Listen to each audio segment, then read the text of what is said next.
Hi, this is CA Jyoti Deshwal and I welcome you all again back to our YouTube channel that is CA Inter by Vishwas CA.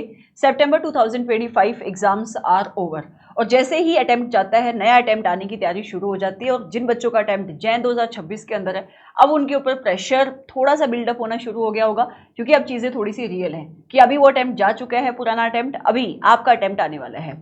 ठीक है, सो ये video बहुत खास है क्योंकि इस video के अंदर I am going to discuss कि कैसे ऑडिट के 11 चैप्टर को आप 3 महीनों में 3 बार रिवाइज कर सकते हो। 3 महीने बचे आपके ऑलमोस्ट, ठीक है, एंड ये बहुत क्रूशियल टाइम है और ये बहुत सफिशिएंट टाइम है सिर्फ ऑडिट के लिए ही नहीं, जितना भी आपका पोर्शन बचा हुआ है, आपकी तैयारी बची हुई है, उस तैयारी को कंप्लीट करने के लिए। लेकिन ओनली इफ अगर आप एक सिस्टमेटिक वे से आगे बढ़ते हो तो मैंने इस वीडियो के अंदर दोनों टाइप के बच्चों को ही कवर करने की कोशिश करी है। नंबर 1, जिनकी क्लासेस कंप्लीट हो चुकी है जो सेल्फ स्टडी के मोड में है। दूसरा, जिनकी क्लासेस अभी तक कंप्लीट नहीं हुई हैं वो कैसे क्लासेस के साथ साथ भी सब्जेक्ट को रिवाइज कर सकते हैं। टारगेट दोनों के लिए सेम ही रहेगा। 3 महीने में 3 बार ऑडिट आप कैसे रिवाइज करोगे, कम से कम 3 रिवीजन इस सब्जेक्ट की होना बहुत इंपॉर्टेंट है। रीजन बीइंग चीज़ें आप समझ चुके होगे या समझ रहे होगे क्लासेस के अंदर, और आपको इतना तो समझ में आ गया होगा कि सिर्फ समझने से काम नहीं चलेगा, यहाँ पे हमें चीज़ें लर्न भी करनी पड़ेंगी, बार बार चीज़ें रिकॉल भी करनी पड़ेंगी। ठीक है, so let's start with this discussion. सबसे पहले तो मैं उन बच्चों की बात करूंगी जिनकी क्लासेस कंप्लीट हो चुकी हैं, और मैं सबसे पहले आपको ये कहना चाहूंगी कि आपके पास ना अभी, क्योंकि आपकी क्लासेस कंप्लीट हो चुकी हैं, तो बहुत ही अच्छा एक गोल्डन अपॉर्चुनिटी है इस सब्जेक्ट को बहुत बार रिवाइज करने का और बहुत अच्छे से रिवाइज करने का। ठीक है, अच्छा वो सब तो ठीक है मैम, लेकिन क्योंकि मेरी क्लासेस बहुत पहले कंप्लीट हो चुकी थी या मैंने कंप्लीट जैसे तैसे कर ली, बट अब मुझे ये समझ में नहीं आ रहा कि मैं रिवीजन करना कहाँ से शुरू करूँ, तो आप मुझे ये बताओ कि सबसे पहले मुझे कौन से चैप्टर्स को पिकअप करना चाहिए। तो आई वुड से सबसे पहले तो आपको अपने सिलेबस को समझना चाहिए और पूरे सिलेबस को आप 2 हिस्सों में बांट दो। मैं हमेशा कहती हूँ कि ऑडिट आप एक बार कंज्यूम करने की कोशिश मत करो, 2 हिस्सों में बांट दो अपने सिलेबस को। और वो 2 हिस्से आप कैसे बनाओगे, सबसे पहले जो थोड़े आसान चैप्टर होते हैं उनको आप एक साइड रखो, एंड जो थोड़े से ट्रिकी चैप्टर हैं, लेंथी चैप्टर, आप उनको दूसरे हिस्से में रखो, राइट। और जब आप पढ़ना शुरू करोगे सेल्फ रिवीजन के टाइम पे, तो सबसे पहले आप शुरुआत करोगे इजी चैप्टर से। अच्छा, जब भी हम इजी चैप्टर पिकअप करते हैं उससे हमें फायदा क्या होता है, इजी चैप्टर पिकअप करने से एक तो आपका मोमेंटम बनता है, सब्जेक्ट के अंदर इंटरेस्ट आपको आना शुरू होता है, क्योंकि अगर आप सबसे पहले मुश्किल टॉपिक उठा लोगे तो आपको लर्निंग कम होगी, आपकी एफिशिएंसी कम आएगी, मतलब आपकी आउटपुट कम आएगी, टाइम ज़्यादा कंज्यूम होगा, तो आपको ऐसा लगेगा यार मज़ा नहीं आ रहा सब्जेक्ट को पढ़ने में, तो आप टाइम के साथ ना थोड़ा ढीला होता चला जाओगे, तो आपका इंटरेस्ट खत्म हो जाएगा इस सब्जेक्ट के साथ, राइट। तो जब भी आप, स्पेशली मैं ऑडिट की बात करूंगी, जब भी आप पहली बार रिवीजन करने के लिए बैठो, जस्ट मेक श्योर कि आप ना इजी चैप्टर उठाओ। मैं आपको चैप्टर का नंबर भी बता देती हूँ कि कौन कौन से चैप्टर्स आपको किस सीक्वेंस में पढ़ना चाहिए। तो सबसे पहले you always start with chapter number 1। Chapter number 1 में खासियत ये है कि इसके अंदर ऑडिट के थोड़े बहुत बेसिक्स भी अपने कवर हो जाते हैं, एंड आसान चैप्टर है और एक क्वेश्चन आपको एग्जाम में यहाँ पे देखने को भी मिलता है। ठीक है, उसके बाद आप चैप्टर नंबर 2 के ऊपर फोकस करो। फिर अपना एक चैप्टर है चैप्टर नंबर 6 डॉक्यूमेंटेशन, एक ही स्टैंडर्ड है, एक ही चैप्टर है, इसके ऊपर फोकस करो। चैप्टर 11 आसान आपको इसलिए लगता है क्योंकि बहुत सारी बातें वहाँ पे एथिक्स की हैं, एक ही स्टैंडर्ड आपको मोस्टली करना है, SQC 1 210 आसान स्टैंडर्ड है, इतना कोई आपको एफर्ट लगेगा नहीं। ठीक है, उसके बाद चैप्टर नंबर 4 के ऊपर आ जाओ। अब ये सही टाइम है चैप्टर नंबर 4 के ऊपर आने का। चैप्टर नंबर 4 बहुत इंपॉर्टेंट चैप्टर है और इसके अंदर काफी सारे अच्छे स्टैंडर्ड्स हैं, और ये सही टाइम क्यों है, क्योंकि इससे पहले आप काफी सारे चैप्टर कंप्लीट कर चुके होंगे, तो आपका थोड़ा सा कंफर्ट बन गया होगा सब्जेक्ट के ऊपर, है ना, आपका एक टाइम टेबल बन गया होगा, तो अब आप चैप्टर नंबर 4 को पढ़ना शुरू कर सकते हो। उसके बाद आप चैप्टर 7 उठाओ, चैप्टर 8 उठाओ, ये भी रिपोर्टिंग के ही आपके स्टैंडर्ड है। चैप्टर 7 के अंदर हम कंप्लीशन वाली बातें करते हैं और चैप्टर 8 के अंदर हम रिपोर्टिंग की बातें करते हैं। अगर जब आप इतना पढ़ लोगे ना, इतना, तो आप ये मान के चलो अराउंड आपके 60% के आसपास सिलेबस कंप्लीट हो चुका है। इतना करने के बाद जो आपके बाकी चैप्टर है फिर आपको उनको पिकअप करना है, लेकिन बाकी सारे चैप्टर्स पिकअप करने से पहले यहाँ पे भी ये जो चैप्टर आपने पढ़े एक बार फिर से इसका रिवीजन करना है। बेटा जब आप इतना कर लोगे ना, मेरा विश्वास मानना, आपका कॉन्फिडेंस इस सब्जेक्ट के ऊपर बहुत ज्यादा हाई हो जाएगा, क्योंकि आप काफी सारा सिलेबस कंप्लीट कर चुके होंगे। उसके बाद आपको बाकी बचे हुए चैप्टर्स को पिकअप करना है। अब बाकी बचे हुए चैप्टर आप कैसे उठाओगी, आप सबसे पहले चैप्टर नंबर 3 पिकअप करना। ये बात करता है रिस्क और कंट्रोल की, और इसको सफिशिएंट टाइम देना क्योंकि टाइम कंज्यूम ही आपका करेगा। फिर आप चैप्टर 5 पिकअप कर सकते हो, चैप्टर 9 पिकअप कर सकते हो, और लास्ट में आप बैंक ऑडिट पिकअप कर सकते हो। बैंक ऑडिट का ऐसा बाकी सारे चैप्टर से कोई कनेक्शन नहीं है, चाहो तो आप बैंक ऑडिट सबसे पहले भी पिकअप कर सकते हो चैप्टर नंबर 3 से पहले। ठीक है, तो आपको इसी तरीके से हमेशा पढ़ाई करनी है। जब सीक्वेंस आप फॉलो करोगे ना फर्स्ट रिवीजन के अंदर, आपको यही सीक्वेंस फॉलो करना है। It is very important. अगर आपने इनमें से कोई चैप्टर पहले उठा लिया ना तो आपका कॉन्फिडेंस बहुत डाउन जा सकता है सब्जेक्ट को लेकर, क्योंकि लेंथी चैप्टर है, टाइम कंज्यूमिंग चैप्टर है और आपका इंटरेस्ट खत्म हो जाएगा। थोड़े से ट्रिकी चैप्टर बच्चों को ये लगते हैं, चलेगा आपको। उसके बाद आपको हमेशा इंश्योर करना है कि जब भी आप रिवीजन करोगे, स्पेशली मैं ये बोलूंगी पहली रिवीजन, वो रिवीजन बहुत ज्यादा कॉम्प्रिहेंसिव होनी चाहिए, बहुत ज्यादा इंटेंस रिवीजन होनी चाहिए। कम्युलेटिव रिवीजन करोगे आप। कम्युलेटिव रिवीजन का मतलब क्या होता है? लेट्स अज्यूम आपने बोला कि मुझे हर रोज ऑडिट को 2 घंटे देने, लेट्स मान लेते हैं आपको 3 घंटे देने, तो बेटा 2 घंटे आप नया पढ़ोगे, 1 घंटे में जो आपने पढ़ा उसको आप रिवाइज करोगे। तो ऐसा ज्यादातर बच्चे नहीं करते हैं। क्यों? क्योंकि हमारा ना एक टारगेट सेट होता है कि आज मुझे इतना पढ़ना है, तो 3 घंटे में हम उतना ही पढ़ेंगे, फिर अगले दिन हम नया पढ़ेंगे। No, don't do this. हमारा मेन पर्पस सिलेबस को खत्म नहीं करना है, हमारा मेन पर्पस है कि सिलेबस को इस तरीके से खत्म करना ताकि जब हम दूसरी बार रिवीजन करने के लिए बैठे, जो हमने पहली बार रिवाइज किया वो हमें दोबारा से रिकॉल भी हो, है ना। तो हमें क्या करना है कि अगर हमने 2.5 घंटे अपनी पढ़ाई को दिए हैं ना हर रोज, तो 2 घंटे हम नया पढ़ेंगे, 30 मिनट कम से कम जो हमने पुराना पढ़ा उसको हम रिवाइज करेंगे। तो 2 घंटे में जो पढ़ा 30 मिनट हमें वो रिवाइज करना है। अगले दिन भी जब आप नया पढ़ना शुरू करोगे तो आपको 10 मिनट जो पुराना पढ़ा एक बार उसको ऊपर से देखना ही देखना है। आप बहुत ज्यादा ऐसा फील करोगे अपनी रिविजन्स के दौरान कि आप आगे बढ़ जाओ, आप आगे बढ़ जाओ, आप आगे बढ़ जाओ, पुराना आपका देखने का मन नहीं करेगा। आपको बार बार अपने आप को रिमाइंड कराना है, नहीं मुझे पुराना देखकर ही आगे बढ़ना है। इसकी रेलिवेंस आपको तब फील होगी जब आप सेकंड रिवीजन की तरफ बढ़ोगे।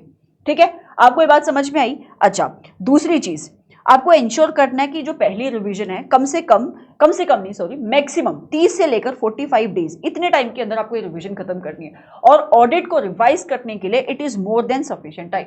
तो मैम आपने बोला कि लेट्स से कि मुझे 30 दिन के अंदर पहला रिवीजन खत्म करना है, 45 डेज है ना, तो क्या आप मुझे ये बता पाओगे? ये 45 डेज मैंने बहुत ज्यादा लिख दिया बेटा, इसको आप 40 डेज कर लो।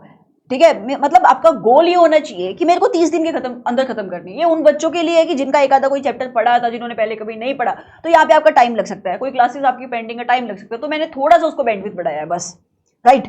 अच्छा, आपको ना कम से कम 2 घंटे तो ऑडिट को देनी ही है और 3 घंटे मैक्सिमम दो। मैं 4 घंटे पढ़ना चाहता हूँ, नहीं पढ़ पाओगे। 2 घंटे मिनिमम, 3 घंटे मैक्सिमम। अब ये 3 घंटे कैसे आप निकालोगे? देखो, आप इसको 2 स्लॉट्स में बांट सकते हो, 1.5 घंटा 1.5 घंटा, है ना। 1.5 घंटा अगर किसी बच्चे को ऑडिट एक साथ पढ़ने में मुश्किल फील होती है, क्योंकि theory subject as I told you ज्यादातर बच्चों को नहीं अच्छा लगता है। अपना मेन गोल ये नहीं कि हमें कितना पढ़ना है, हमारा मेन गोल ये होगा हमें कितना एफिशिएंटली पढ़ना है, कितनी आउटपुट उस टाइम के अंदर आनी चाहिए। तो या तो आप 1.5 घंटा निकालो या 3 घंटे एट अ स्ट्रेच आप पढ़ रहे हो, बीच में थोड़ा सा ब्रेक आप लो। ठीक है, तो ये 2 घंटे आपका मिनिमम रहेगा, इससे कम पढ़ के आपका काम नहीं चलेगा। अच्छा, उसके नीचे ये जो पहली रिवीजन आप करोगे, इस रिवीजन के अंदर अपने को क्वेश्चन स्किप नहीं करने हैं। We have to focus on doing the questions also. So how you are going to do the question bank आपके पास होगा, मैंने भी आपको क्वेश्चन बैंक दिया है। जैसे ही आपका रिस्पेक्टिव चैप्टर कंप्लीट होता है, उस चैप्टर के आपको क्वेश्चंस देखने हैं। अच्छा, उस चैप्टर के जब आप क्वेश्चंस देखोगे, क्वेश्चन देखते हुए भी आपको ये इंश्योर करना पड़ेगा कि यार उस चैप्टर के अंदर कोई भी ऐसा क्वेश्चन तो नहीं आया जो मेरे कंसेप्ट से कवर नहीं हो रहा था, जिसको हमने क्लासेस के अंदर क्या बोला है, एनोमली क्वेश्चन, अनयूजुअल क्वेश्चन, थोड़ा ट्रिकी क्वेश्चन। अगर ऐसा कोई क्वेश्चन आता है तो उस क्वेश्चन को आप मार्क करके रखोगे आज ही, अभी के अभी। ठीक है, उसके बाद आपको ना थोड़ा बहुत राइटिंग प्रैक्टिस भी करते रहना पड़ेगा फर्स्ट रिवीजन में। बट मैं राइटिंग प्रैक्टिस कैसे करूं? तो आप ऐसा कर सकते हो, लेट्स से कि आपने चैप्टर नंबर 1 कंप्लीट किया, उसके 2 क्वेश्चन आपने लिख के देख लिए, या कुछ स्टैंडर्ड के क्वेश्चन आपने लिख के देख लिया। अगर आप सारा नहीं लिख पा रहे हो तो लिखने से आपको क्या फायदा होगा? आपको ये फायदा होगा कि आपको ये समझ में आएगा कि जब ऑडिट का क्वेश्चन आपको लिखना पड़ेगा तो आप कैसे लिखोगे। मेरा विश्वास मानना, चीजें आपको लर्न भी होती है, बट ऑडिट में आप उन चीजों को लिख नहीं पाते हो, आपको पता ही नहीं चलता है कि मुझे स्टार्टिंग कहां से करनी चाहिए। और ये जो डर है ना, ये डर हमेशा बना रहेगा जब तक आप आंसर लिखना शुरू नहीं करोगे। भले आप पहली बार या कुछ चैप्टर्स, जब आप पहले कुछ चैप्टर्स पढ़ रहे हो, आप लिख रहे हो ना, तब भले ही आप उस टाइम पे चाहे देखकर आंसर लिखो, लेकिन आप लिखना जरूर शुरू करो। ठीक है, अच्छा, उसके बाद ये ऐसे कुछ चीजें हैं जो आप पहली रिवीजन में करोगे और अपना पहला रिवीजन अक्टूबर के अंदर खत्म हो जाना चाहिए।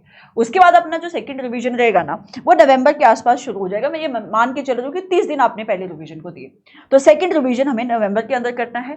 एंड यहाँ पे आप कहाँ से शुरू करोगे? यहाँ पे सेकंड रिवीजन में हमें स्टार्ट करना है उन चैप्टर से जो चैप्टर टफ थे आपके लिए। है ना। जो मेरे को जो चैप्टर टफ लगते थे मैंने वो आपको अलग बता दिए हैं, जो मोस्टली सबको लगते हैं। बट अगर उन चैप्टर्स में भी जो ऊपर आसान थे, आपको कोई चैप्टर मुश्किल लगा, कोई ऐसे आपको मुश्किल लगा, या कोई ऐसे आपका रह गया क्योंकि आपको टाइम नहीं मिला था, सबसे पहले आप शुरुआत यहीं से करोगे। तो सेकेंड रिविजन में आपको ज्यादा टाइम एलोकेट करना है मुश्किल चैप्टर्स के ऊपर, ठीक है। ये आपका मैक्सिमम टाइम खाएगा। और मैम जो भी चैप्टर मेरे को पहली रिवीजन में अच्छे से आए थे उधर आपको कम टाइम एलोकेट करना है, ओके। एंड जब आप इस रिवीजन को करोगे ना, सेकंड रिवीजन, जो फर्स्ट रिवीजन में आपने क्वेश्चंस मार्क करे थे बेटा, जो आपको लगा था यार ये तो मैं भूल जाऊंगे, तो एनोमली क्वेश्चन है, तो अनयूजुअल क्वेश्चन है, वो क्वेश्चन आपको दोबारा से देखने हैं। और आप फिर नए क्वेश्चंस, अब ये एक नई आप लिस्ट बनाओगे, पेज के ऊपर आप बना सकते हो, दोबारा से किसी और तरीके से आप मार्किंग कर सकते हो। सेकंड रिवीजन करने के बाद अब कितने क्वेश्चन हैं जो आपको मुश्किल लग रहे हैं, जो आपको लगता है ये कैसा क्वेश्चन है यार, ये तो मेरे को वन डे बिफोर भी देखना पड़ेगा, अब आप सेकंड मार्किंग करो। जब आप सेकंड रिवीजन करोगे, आप एक काम करना, ये इंश्योर करो एक बार फुल टेस्ट लिख के देख लो। बट मैम मेरा अभी तक अगर अच्छे से सिलेबस नहीं हुआ है तो मेरे को ऐसा कॉन्फिडेंस नहीं आएगा, तो फिर आप 50% सिलेबस का टेस्ट लिख लो। नहीं तो आप चैप्टर वाइज टेस्ट, जब आप पढ़ रहे हो पहली रिवीजन से, उसी टाइम से आप चैप्टर वाइज टेस्ट करना शुरू करो। बहुत इंपॉर्टेंट है कि आप अपनी असेसमेंट अभी से करना शुरू करते रहो। बहुत सारे बच्चे ना टेस्ट इसलिए नहीं देते हैं क्योंकि उनको डर लगता है कि मुझे मेरी सच्चाई पता लग जाएगी। तो एग्जाम में पता लगने से बेटर है कि अभी पता लग जाए, ठीक है।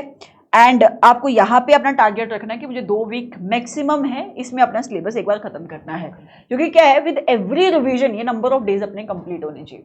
और जो थर्ड रिवीजन आपका रहेगा वो रहेगा बिल्कुल दिसंबर के आसपास, मतलब बिफोर एग्जाम। और ये जो थर्ड रिवीजन है ना, इस रिवीजन में हमारी रिवीजन टू द पॉइंट होनी चाहिए, मतलब इतना हमारा कंफर्ट आ जाए सब्जेक्ट के ऊपर थर्ड रिवीजन तक पहुंचते पहुंचते कि हम चीजें देख रहे हैं और वो रिकलेक्ट हो रही है कि अच्छा ये था ये था ये था ये था। और थर्ड रिवीजन में आपको एटलीस्ट, मैं कह ही रही हूँ बेटा, कम से कम 2 टेस्ट तो फुल सिलेबस के आपको लिख के देखने हैं। 2 नहीं हो पा रहा है, एक तो करना ही करना है। वो इंस्टीट्यूट का MTP वगैरह जो आता रहता है ना, वो भी आप अटेम्प्ट कर सकते हो, नहीं तो अपना भी चलता है एग्जाम का, इधर VC में भी होते हैं अपने टेस्ट, उसको आप अटेम्प्ट करो। टेस्ट आपके चेक होने चाहिए, आपको पता लगना चाहिए आप कहाँ पे लैग कर रहे हो। अच्छा, इन सारी डिस्कशन में मैंने कोई MCQ को टेकअप नहीं किया। तो देखो MCQ का ऐसा है कि कंसेप्ट आपको आगे तो MCQ हो गए, तो आप साथ में एक्स्ट्रा एफर्ट ये मार सकते हो कि जितना भी आपका ICI का एक बुकलेट है, उसका मैंने वीडियो भी डाला हुआ है, एक दिन निकाल के वो बुकलेट के आप केस स्टडीज एक बार देख लेना। वो आप एग्जाम से इमीडिएटली पहले भी देखोगे तो भी चलेगा, और आपको तभी देखना चाहिए जब आपको पूरे सिलेबस के ऊपर कंफर्ट आ चुका है, क्योंकि उसके अंदर इंटीग्रेटेड कंसेप्ट होते हैं आपके, चलेगा आपको। तो इस तरीके से ये 3 महीने आपको यूटिलाइज करने हैं। आप टेंशन मत लो, अगर आपको ऐसा लग रहा है कि मैं बहुत लॉस्ट फील कर रहा हूँ, 3 महीने इस सब्जेक्ट के लिए मोर देन सफिशिएंट है। एक और बात, क्योंकि आपने यहाँ तक आप पहुँच गए, अगर आपने इस वीडियो को देखा है तो मेरी बात ये भी ध्यान से सुनना, there are so many students जो ऑडिट को ना लीस्ट प्रायोरिटी के ऊपर रखते हैं। बहुत सारे रीजन है इसके। एक तो ये सेकंड ग्रुप के अंदर आता है ना, तो आप सोचते पहले पहला ग्रुप मैं कंप्लीट कर लेता हूँ, ऐसा मत करो। Audit will require loads of time, it will require number of revisions. So अगर आपको रिवीजन इस सब्जेक्ट की करनी है तो आपको टाइम चाहिए होगा, और वो टाइम यहीं से आज से ही शुरू होगा। तो ये गलती मत करना मैं 1 महीने पहले उठाऊंगा या मैं इसको 40 दिन पहले उठाऊंगा, ये गलती मत करना आप। अगर आपने ये किया ना तो आपका थोड़ा सा कंफर्ट इस सब्जेक्ट के ऊपर हमेशा कम रहेगा, भरोसा कम रहेगा, राइट। और मैंने बोला था कि 2-3 अटेम्प्ट ऐसे हो चुके हैं कि ऑडिट का पेपर सही आ रहा है, तो जैन 2026 में आपको थोड़ा सा टेक्निकल पेपर देखने को मिल सकता है, तो आपको टाइम चाहिए इस पेपर को अच्छे से अटेम्प्ट करने के लिए। अच्छा, अब दूसरा उन बच्चों की बात कर लेते हैं बेटा जिनकी अभी क्लासेस नहीं खत्म हुई हैं, आप इस सब्जेक्ट को कैसे टेकअप करोगे।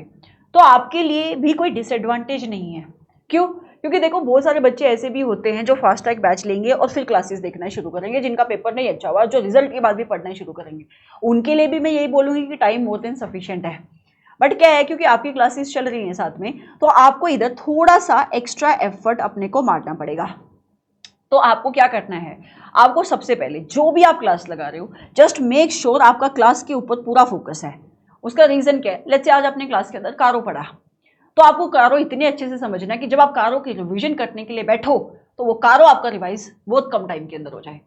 तो यहाँ पे अपना फोकस यही है कि भाई क्लासेस आपको बहुत अच्छे से देखना है और हर रोज आपको रिवाइज करना ही करना है जो क्लास के अंदर पढ़ाया जा रहा है। तो बच्चे क्या करते हैं, सोचते हैं क्लास चल रही है एक साइड पे, मैं अपना सेल्फ रिवीजन भी करना शुरू कर देता हूँ, है ना। देखो पढ़ाई जो होती है ना, वो क्लास के अंदर भी तो पढ़ाई हो रही है ना। तो अगर आप इसको ऐसे समझो कि क्लास के अंदर आपको कारो हुआ है ना, तो मुझे कारो ही मेरा वो टारगेट हो गया जो मेरे को रिवीजन में करना है, सेल्फ रिवीजन में। ऐसे आपको ऐसे पढ़ाई करनी है। तो अपना क्या रहेगा, आप कम से कम 1 घंटा तो निकाल सकते हो क्लासेस के साथ ऑडिट के लिए, तो उसमें ना 20 मिनट क्लास की रिवीजन के लिए दे दो। और अगर आपको बैकलॉग शुरू करना है बेटा, 40 मिनट बैक से चैप्टर रिवाइज करना शुरू करो। और आपके लिए भी सीक्वेंस में वही बोलूंगी, आप भी सबसे पहले जितने भी इजी चैप्टर है ना, उन चैप्टर्स के ऊपर फोकस करो।